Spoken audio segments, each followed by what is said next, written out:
안녕하세요. 주식의 소리의 애솔입니다. 오늘이 지나면 이번 주에 남은 일정은요, 세미5와 E8 레이저스의 실권주가 있겠습니다.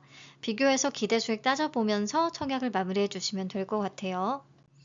자, 올해의 마지막 일반 공모주죠. 세미5는 아름다운 마무리를 가능하게 할 것인가 같이 한번 살펴보도록 하겠습니다. 회사는 큰 틀에서 디자인 하우스 기업이에요. 팹리스가 설계한 반도체를 각 파운드리 생산 공정에 적합하도록 제조용 설계 도면으로 디자인해주는 역할을 합니다. 자, 근데 특히나 ASIC라고 해서 주문형 반도체에 특화되어 있거든요. 표를 참고해서 봐주시면 범용성에 초점을 둔 GPU, 성능은 좋지만 비싸고 전력 소모가 크고 또 불필요한 기능도 많다라는 문제점이 계속 제기됐는데 ASIC는요, 특정 목적에 최적화된 맞춤형 AI 반도체라고 보시면 되고요. 기업 맞춤형으로 설계가 가능하기 때문에 범용 GPU보다 성능과 전력 효율이 극대화될 수 있다라는 장점을 가집니다. 그래서 AI 산업의 급성장으로 이런 맞춤형 반도체의 수요가 점점 늘고 있어요. 최근에 구글, 메타, 아마존 이런 빅테크들이 엔비디아 GPU에 의존하는 대신에 ASIC 개발에 공격적으로 뛰어들고 있고, 특히 구글의 AI 모델인 제미나이 3.0에는 자체 개발한 칩 TPU 들어보셨죠? TPU가 적용된 것으로 알려지면서 ASIC가 또 한 번 핫한 키워드로 떠오르게 됐죠. 이 과정에서 브로드컴이 핵심 파트너사로 부상을 하면서 주가가 사상 최고치를 경신하기도 했고요. 자, 근데 이 ASIC 시장이 본격적으로 성장을 하기에는 페인 포인트의 해소가 필요합니다.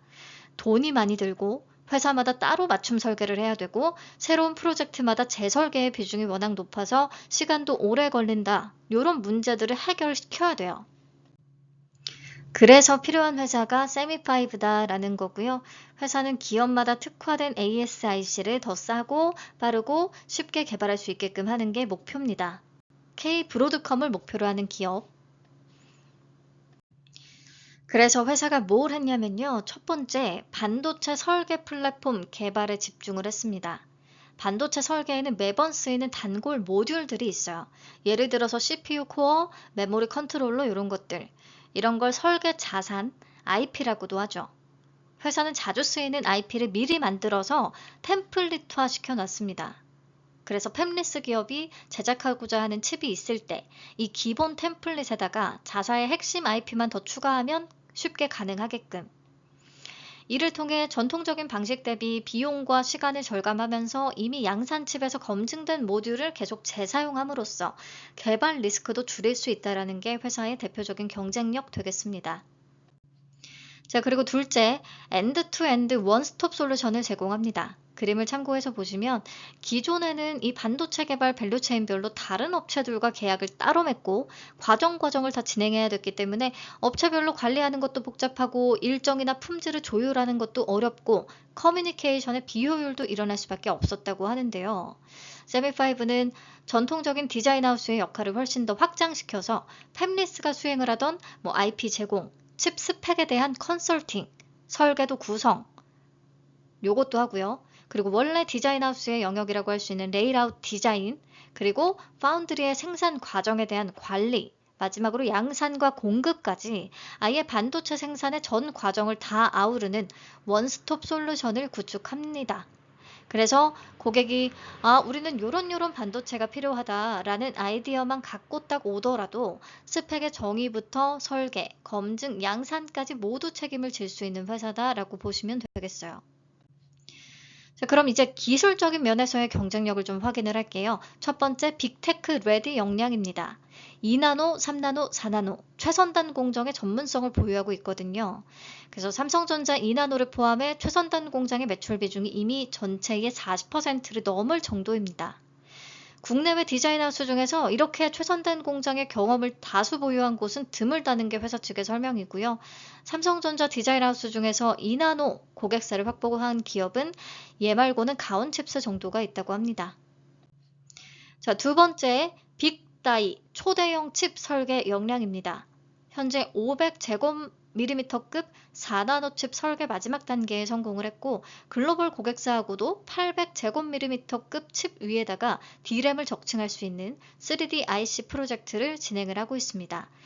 이렇게 대형 칩 같은 경우에는 데이터 센터용 AI 칩에서 요구되는 발열, 전력, 신호 문제까지도 해결을 해야 되기 때문에 글로벌 파운드리 생태계 내에서도 이를 구현할 수 있는 기업은 제한적이라고 하네요. 마지막으로 고성능 AI 반도체의 핵심 IP에 대한 설계 역량을 보유하고 있습니다. 요거를 기반으로 플랫폼의 경쟁력을 강화시킬 수 있었다. 네, 이런 경쟁력들을 바탕으로 국내 대표 AI 스타트업이라고 할 수 있는 퓨리오사, 리벨리온, 하이퍼엑셀, 모빌린트, 엑시나 등을 고객사로 두고 있고요. 이런 트랙 레코드를 기반으로 미국의 인텔을 비롯해서 중국, 일본 등 본격적으로 해외 시장에도 진출하고 있습니다. 이에 따라 수출 비중 역시 23년 1% 미만에서 25년 3분기 기준 21.26%까지 빠르게 증가하는 추세예요. 현재 글로벌 고객 14개사를 확보한 상태고요. 59개사와 추가 수주를 협의 중이라고 합니다. 25년 3분기 기준 수출의 신규 수주 비율이 약 60%로 국내보다 더 높기 때문에 점점 수출 비중을 더 높일 수 있을 것으로 기대가 되고 있습니다. 자, 이번 공모자금은 탑업인 증권의 취득자금으로 대부분 쓰일 예정인데 베트남 레이아웃 전문 디자인하우스, 인도 로직 설계 및 검증 디자인하우스를 인수함으로써 숙련된 엔지니어를 확보하는 게 목적이라고 하고요. 그리고 북미 칩넷 IP 기술 기업을 인수하는 데 특히 많은 비용을 쓸 계획이라고 밝혔는데 이 칩넷을 미래 성장축 중의 하나로 회사가 꼽고 있습니다. 칩넷은 대형 반도체를 여러 개의 작은 칩 단위로 나누어서 설계, 조합하는 방식을 얘기해요. 이렇게 되면 문제가 있는 칩넷만 선별적으로 처리가 가능해지기 때문에 설계 리스크를 감소시키고 개발 비용을 절감하는 효과를 누릴 수 있다는 혁신 기술로 꼽힙니다. 회사는 시놉시스와 협력해 칩넷 설계 플랫폼을 구축하고 있대요. 그리고 오른쪽 그림 보시면 3D IC 기술에 대한 내용인데 메모리와 로직 웨이퍼를 수직으로 적층해 고성능 저전력을 동시에 구현하는 구조를 얘기하고요. 기존의 2.5D 패키징보다 높은 효율을 제공할 수 있다고 합니다. 회사는 이미 세계 최고 수준의 3D IC 칩 설계에 착수했으며 여러 프로젝트에 참여하면서 기술을 내재화하고 있는 중입니다. 실적 점검하겠습니다. 매출은 23년 713억 원 대비 24년 1118억 원으로 큰 폭의 성장을 보였고요. 올해도 3분기까지를 연한산해 보면 약 1197억 원으로 지난해 대비해서 성장을 이어갈 수 있을 것으로 보입니다. 하지만 현재는 개발 매출의 비중이 절반 이상으로 높기 때문에 최선단 공정 중심의 대형 프로젝트들이 양산 단계, 양산 매출로 좀 잡히기 시작해야 수익성까지 확보하는 게 가능할 것으로 보여요. 24년 순손실 규모가 유독 큰 것은 전환 우선주를 보통주로 전환하는 과정에서의 평가 손실 때문입니다. 자, 이번에 세미5 테슬라 상장을 추진하기 때문에 환매 청구권 6개월이 부여됐다는 거 확인하세요. 실적이 아직은 불안정한 만큼 안정장치는 붙었습니다. 자, 회사 측에 따르면 25년 하반기에서 26년 하반기에 상대적으로 규모가 큰 제품 매출로 이어질 가능성이 있는 그런 양산 프로젝트 완료되는 것들이 있어서 내년부터 흑자 전환에 성공을 한다는 것이 회사 측의 전망입니다. 참고하시고요. 공모가 산정 내역 보겠습니다. 국내 다른 디자인 하우스들은 적자라서 제외가 됐고 당초에는 미국의 시놉시스, 램버스까지 다 포함을 해서 총 5개사를 비교 기업으로 제시를 했었거든요. 근데 시놉시스와 램버스는 사업 내용도 다르지만 시놉시스의 시총이 111조, 램버스는 14조, 체급 차이도 너무 커서 부적절하다는 지적이 계속 나왔습니다. 더군다나 시놉시스는 24년에 M&A 이슈가 있었기 때문에 기업 가치에 중대한 변동을 초래하는 사건으로 봐서 보통은 이런 경우에 제외시키죠. 노타도 그랬었고요. 근데 얘네는 시놉시스를 그대로 포함시켰고 M&A 관련된 내용도 증권신고서에 실지 않아서 더 문제가 됐습니다. 결국에는 최종적으로 2개사는 제외하고 대만의 디자인 파트너사 3개를 선정을 했어요. 패러데이 테크놀로지, 알칩, 글로벌 유니칩. 사실 여전히 고평가 논란은 좀 계속될 수밖에 없다라고 봅니다. 왜냐하면 리브스 매드랑 딱 비슷한 냄새라고 맡으시면 돼요. 여전히 실적 차이가 매우 큰 글로벌 파운드리 업체들인 거죠. 세미5에 비해서. 어쨌든 이들의 평균 퍼 46.01배로 매우 높게 산출이 됐고요. 주당 평가 가격을 산출할 때는 26년, 27년 추정 순이익의 중립적 및 보수적 수치 평균의 평균값을 적용했어요. 복잡하기도 해라. 이렇게 주당 평가가액 28,413원을 도출했고요. 여기에 할인율 26.1%에서 15.5% 적용, 최종 밴드 21,000원에서 24,000원을 제시했습니다. 할인율이 굉장히 낮은 편이라서 조금 그러네요. 자, 근데 국내에 상장된 디자인하우스 기업들과 비교해서 보시면 세미5의 시총은 좀 부담스럽긴 합니다. 같은 삼성전자 DSP 중에 가온칩스의 시총이 5,336억 원으로 가장 높고요. 사이닉솔루션과 가온칩스는 24년 기준 이익을 내기도 했어요. 네. 근데 그럼에도 세미5는 아직은 적자고 매출 규모는 비슷한 상태고 근데 상단 기준 시총 8,091억 원. 눈에 띄게 혼자 높거든요. 그래서 가격 메리트는 딱히 느끼지는 못했습니다. 그나마 24년 기준 삼성전자 DSP 중에서 시스템 반도체 분야의 매출은 1위를 기록했다는 거, 그게 좀 다행인 정도? 자, 그럼 수요 예측 결과 바로 넘어가서 확인하시죠. 경쟁률은 436.89대 1, 2159개의 기관이 참여했습니다. 참여 기관 수가 리브스메드처럼 적진 않았고요. TMC랑 비슷한 수준이라고 보시면 되겠네요. 가격 분포표 보겠습니다. 참여 기관은 모두 상단 이상을 써냈습니다. 그래서 꼼짝없이 공모가는 상단으로 확장이 된 거고요. 확약은 건수 기준으로 56.97%, 수량 기준 43.93%입니다. 예, 낮지 않아요. 꽤 높게 잡혔어요. 근데 수량 기준으로 봤을 때 단기 확약의 분포가 더 높기는 한 거죠. 1개월, 15개월.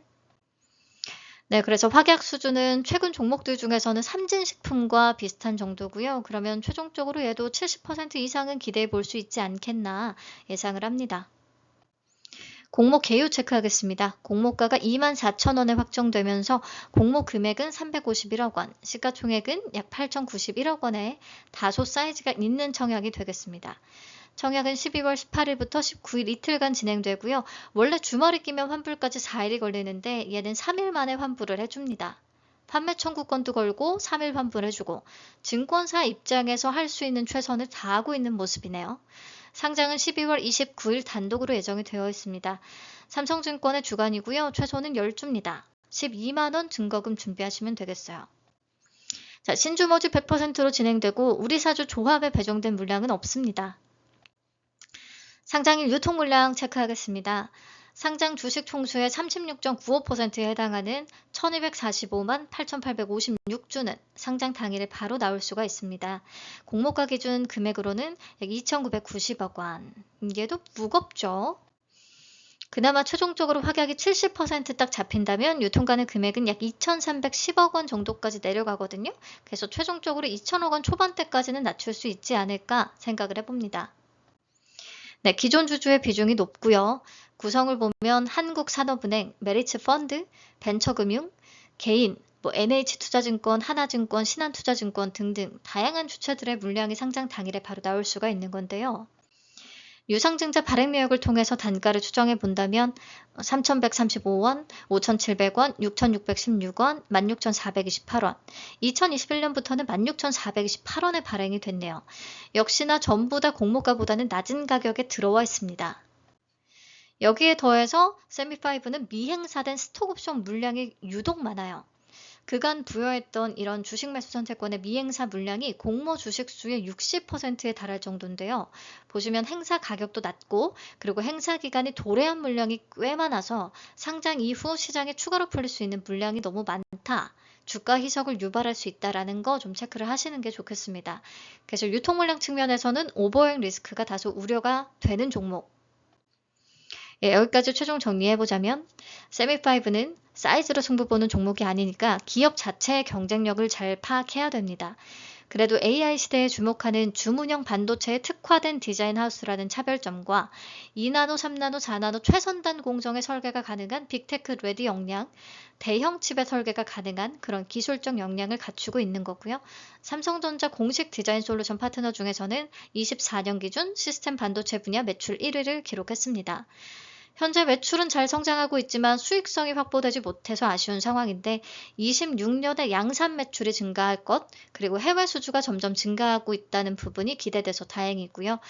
네, 공모주로서는 신규주의 수급이 워낙에 지금 너무 좋아요. 오늘 나라스페이스도 고가 기준 수익률 200%를 찍을 정도로 좋습니다. 세미5가 단독 상장이자 올해의 마지막 상장 종목이 될 거라 단타들도 여기서 마지막 불꽃을 좀 태우지 않을까 싶긴 하고요. 그리고 판매 청구권 6개월짜리 붙어있기 때문에 손실을 기본적으로는 10% 우선은 제한할 수 있다는 장점도 가지고 있습니다. 지금같이 손실이 나는 종목이 없고 수급이 파닥파닥 할 때는 이렇게 손실까지 제한시켜주는 안전장치가 있다면 안 할 이유는 전혀 없는 거죠. 단점은 국내 디자인하우스 기업 대비해서 시총이 너무 높고 무겁다라는 부분인데 이런 단점으로 인해서 손실 가능성이 너무 높다 정도까지는 아니고요. 기대 수익률을 좀 낮춰서 잡아봐야겠다라는 쪽으로 생각을 하시면 될 듯 합니다. 네, 그럼 배정 물량과 청약 한도 체크하겠습니다. 삼성의 135만 주가 배정이 돼서 균등 물량은 67만 5천 주가 되고요. 온라인 기본 등급의 한도는 3만 주, 증거금 3억 6천만 원까지 청약 가능합니다. 100% 우대 등급은 6만 주, 7억 2천만 원까지, 200% 우대는 12만 주, 14억 4천만 원까지. 이번에도 한도는 널널한 편이죠. 최소는 10주, 12만 원입니다. 균등부터 예상을 해보자면 환매 청구권이 있으니까 부담 없이들 많이 참여하실 것 같아서 청약 건수 45만 건 정도를 잡았고요. 그러면 1.5주, 한 주 또는 2주까지도 가능할 것 같습니다. 자, 증거금은 12조 원 정도를 예상하고 이때 비례 경쟁률 1481대 1입니다. 비례 한 주를 안전하게 받기 위해서 필요한 증거금 1,800만 원 정도를 예상하고 있어요. 자, 그러면 9,600만 원으로 8,000주 청약 시에 기대 수익 계산하고 마치도록 하겠습니다. 균등은 한 주, 비례 5주 가능할 것으로 보이고 배정 금액은 그렇다면 14만 4천 원이고요. 50% 기준의 기대 수익이 7만 2천 원 정도. 파킹 3일치 이자는 약 16,020원이기 때문에 충분히 참여해 볼 만한 가치는 있다고 생각합니다. 공모 물량이 꽤 돼서 경쟁률이 증거금 대비 아주 높지 않을 수가 있거든요. 예상보다 증거금이 너무 크게 더 들어오지 않기를 좀 바라봅니다. 네, 그럼 내일 리버스매드에 환불금이 들어오면 청약하시는 걸로 하고요. 경쟁률 라이브에서 추가적으로 얘기 나누도록 하겠습니다. 감사합니다.